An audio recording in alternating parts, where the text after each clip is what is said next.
So the ventilator, biggest thing about vents, know your piece of equipment. They all work, they all do the same thing. Air goes in and out, goes around and around.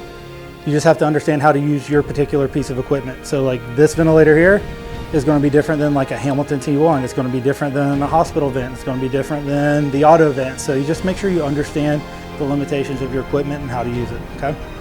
So when we think about vents, there's a lot of stuff. Like usually this is like an hour and 30-minute part of the class, me giving you guys a lecture. So when we think about the vent, there's different vents, there's different modes of ventilation, there's different breath types, and all that stuff is important to know. But for your exam and for troubleshooting patients in the real world, it doesn't really have a lot of value. Like if the place you work says use assist control and volume, use assist control and volume. If it says use PRBC, use PRBC. If it says to use pressure mode of ventilation, use pressure mode of ventilation. The reality of it is if you understand how to basically function and operate 4 major controls on this ventilator, 90% of your problems you're going to be able to deal with, okay? So the first one we're going to talk about is tidal volume.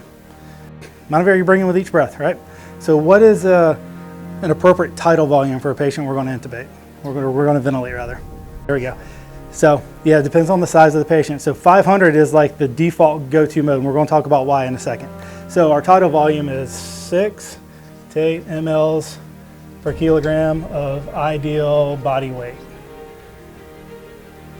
So ideal body weight, what is that?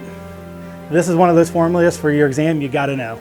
All right, ideal body weight is basically, it's going to determine how much you should weigh based off of how tall you are. So you can be 6 foot tall and 300 pounds, 6 foot tall and 150 pounds. Your lungs are the same size, and that's kind of the big takeaway here. So when we're figuring out our ideal body weight, there's a couple different ways to use this formula, but here's how I like doing it. We take the patient's height in inches, minus 60, times 2.3, and add 50. And this is for males. For females, it's the same thing, except for this number goes to 45.5. And so the way this is going to look on your exam is going to say, you have a 280-pound male who's 6 foot tall. He's got this going on, that going on, the other thing going on. What is the most appropriate tidal volume to start this patient out at? Using 7 mLs per kilogram. And so if you don't understand how to do this formula, you're just going to take a shot in the dark because it might be 520, 530, 540, 550. And so this is a part where you have a simple calculator on the exam. Please use it. I'm sure everyone has a simple calculator in their pocket. Please feel free to use it here. All right, so we'll start off, this patient is 6 foot tall. So tell me what their ideal body weight is. So this patient's ideal body weight is 77.6 kilograms. All right. So if we use 6 mLs per kilo, and we use 8 mLs per kilo, give me the answer for both of those.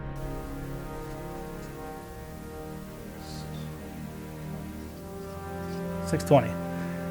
And so when you said 500, that's how we get there. It's usually kind of a safe go-to tidal volume for most adult patients. If I'm intubating someone out in the field and I gotta go and I gotta determine, am I pulling out a tape and measuring them? No. Are they out there? Yes, there are. They're out there. Usually I go, all right, they're about 6 foot. We'll start them off at 450. I know that's a safe range. Oh, they're taller? I may start them 550. They're shorter? I may go 400. And then I'll make some decisions on how to make adjustments from there as we move forward. So it's kind of just your starting point. All right. Big takeaway here, ideal body weight, know the formula, and know that how tall you are is what matters, not how round you are, okay? So the other thing that when we think about tidal volume, what I want you guys to equate with tidal volume is lung protection.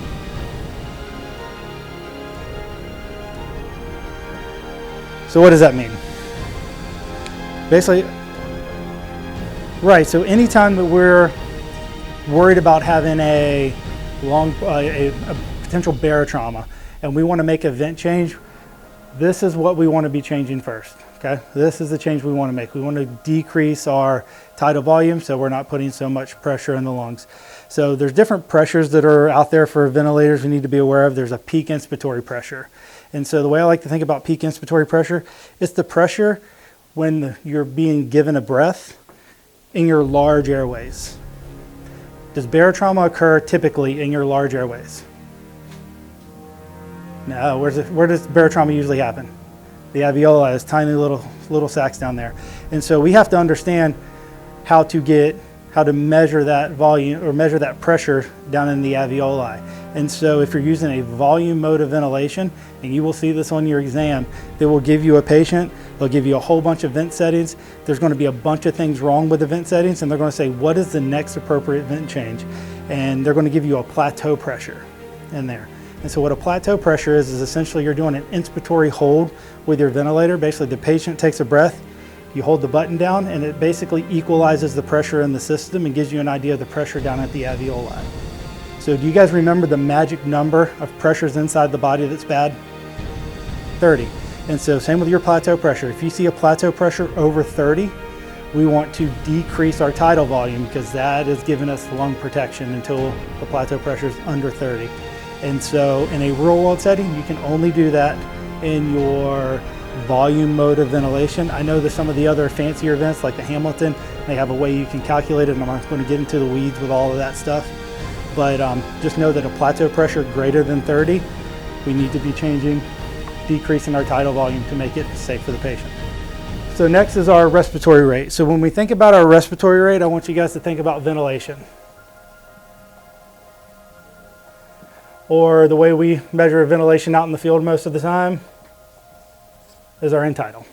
And so anytime we want to make changes to our end tidal, this is the first way we want to make that change, especially when it comes to your exam, because we don't change this one necessarily unless we're trying to worry about lung protection. All right. So with that being said, what's a normal respiratory rate on a patient with a vent? So usually like 16 to 18 is a good starting point. 14 to 20, there are some changes we'll make in there based off how the patient is presenting clinically, but we'll just use 16 for our number right now that we're going to start off at. Say 16 to 18. And so when we're thinking about this, we're thinking about our end tidal, and we want to reach a end tidal that we're shooting for. Let's say we get the patient tube, their end tidal is 55. What are we going to have to do to our, we have a rate of 16. What are we going to have to do to our rate to get it down to 40 and increase your respiration? Because think about it, I like to think about your end tidal as just an acid. And the faster you breathe, the more acid you send out, so that number measures lower. If you hold your breath, you're going to build up more acid, so that number is going to increase. All right. So let's say we have a head injury patient. We get them tubed. We got 16. We're using we'll say we're using 500. That's fine. 16 and 500, and their end tidal is 55. What's our goal end tidal for a head injury patient? 35 to 40. And so there's a way that we can calculate what our new respiratory rate we should dial it into. We're not going to just grab random numbers out, ideally. And so what we want to do is we want to take the end tidal CO2 that we currently have, multiply it times our respiratory rate, and then divide it by our end tidal CO2 goal. So I said we were at, we'll say 53, respiratory rates at 16, and our goal, we'll say, is 35. So what should our new respiratory rate be? Just dial it in, get it to 24, and then if we see that we're overshooting it, then we can back it up again. All right. Another thing when we're thinking about our respiratory rate. So this is very, very true amongst like your really sick metabolic patients. So like your sepsis, your DKAs, an aspirin overdose, anyone that's like has a large metabolic balance. You walk in, let's paint a picture of a patient.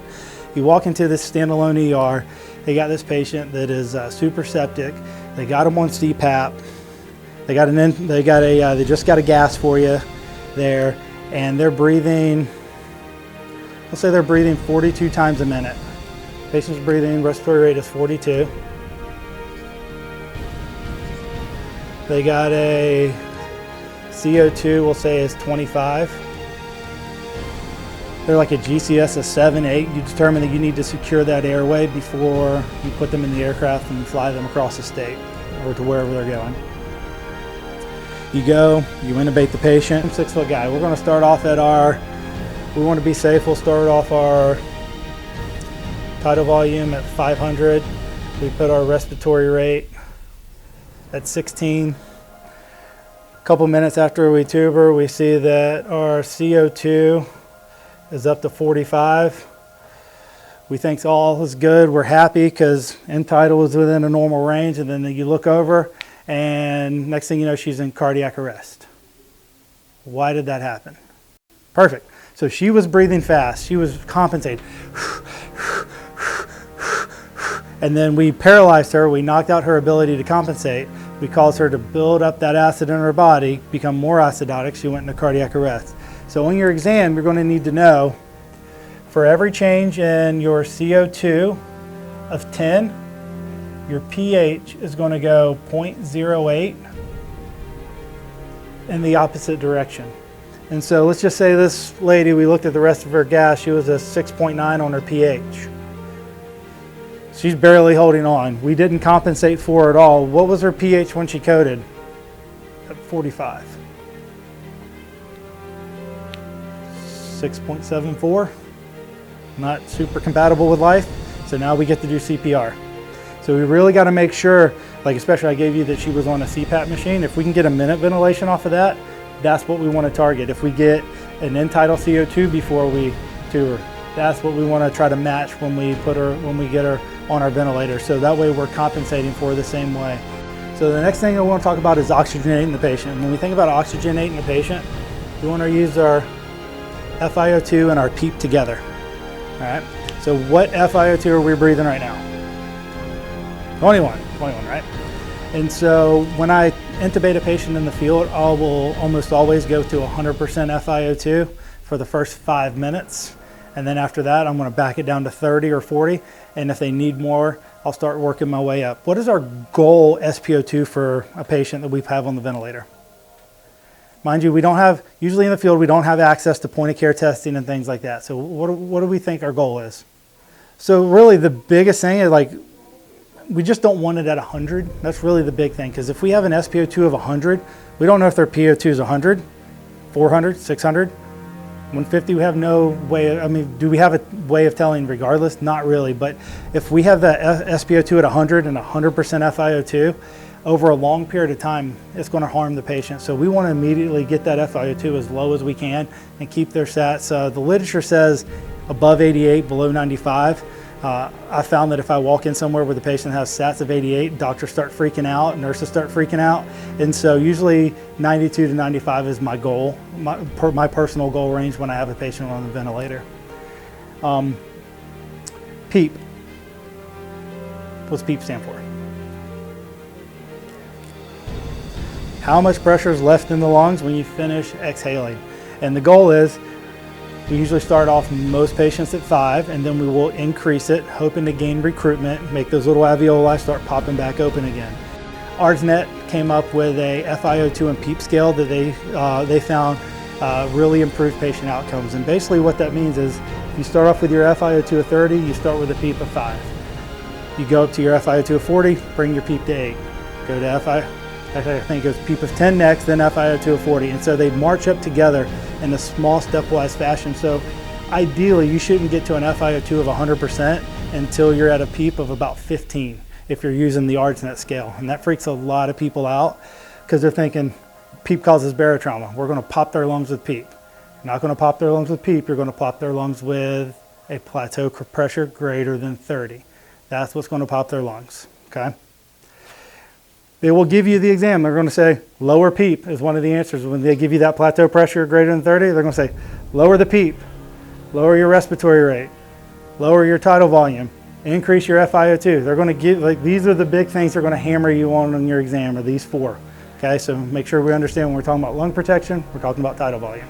Okay, so we use these 2 together for oxygenation. Cool.